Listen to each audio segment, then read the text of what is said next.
जय यीशु दोस्तों। आज के समाचार में हम प्रभु को फरीसियों और सदूसियों के ऊपर हिंसक मौखिक हमला करते हुए पाते हैं। कोई भी आश्चर्यचकित होगा कि दिव्य प्रेम और बिना शर्त माफी करने वाले ये महाउपदेशक आज कैसे अपना तलवार उठाता है उन लोगों के खिलाफ जो कानून के वफादार संरक्षक माने जाते हैं।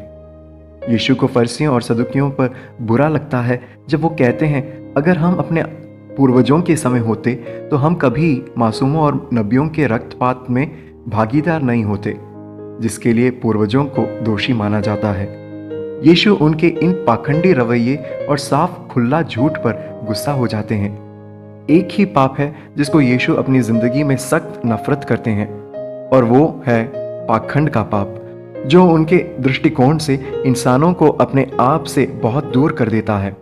यीशु के अनुसार यह एक ऐसा पाप है जो विभाजित कर देता है मनुष्यों को जो परमेश्वर के प्रतिरूप में बनाया गया है।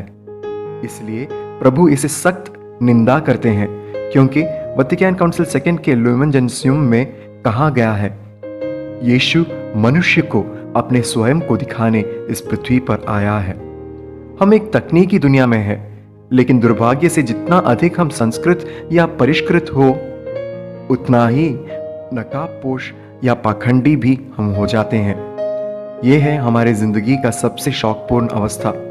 आधुनिक मनुष्य का उद्देश्य दूसरों के सामने खुद को महान साबित करना है, अपने बारे में सिर्फ अच्छी बातें सुनाना, खुद के बदसूरत सच को दूसरों से छिपाना, और यह सब आज अच्छे पर्सनैलिटी के दर्जे में गिना जाता है।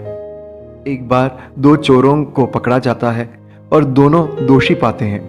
कोर्ट एक ही जुर्म के लिए दोनों को अलग अलग सजा देती है।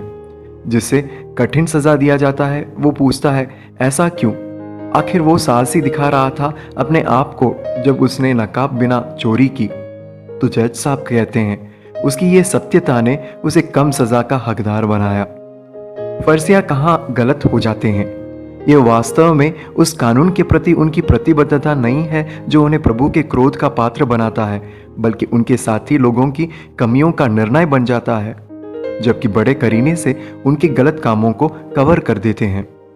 आज की दुनिया में हम कई बार सुनते हैं, अगर हम उनके जगह होते तो ऐसा नहीं करते, या फिर हम ऐसे सुनते हैं, अगर वो उनके जगह होते तो ये नहीं करते, जो ईसाई जिंदगी के लिए बहुत खतरनाक साबित हो सकता है।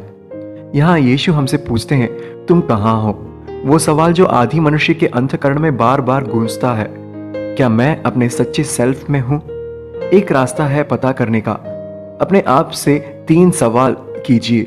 पहला, क्या मैं कैरेक्टर से बढ़कर नाम और शान को ज्यादा अहमियत देता हूं? दूसरा, क्या मेरा दिल यीशु से बहुत दूर है जबकि मैं नियमों को सख्त रूप से पालन करता हूं? तीसरा, क्या दूसरों की गलतियां ढूंढने में मैं होशियार हूं और उत्साही हूं? अगर तीनों भी, या फिर कम से कम एक भी यस आ रहा है, तो शायद आज मैं और आप भी पाखंडी हैं।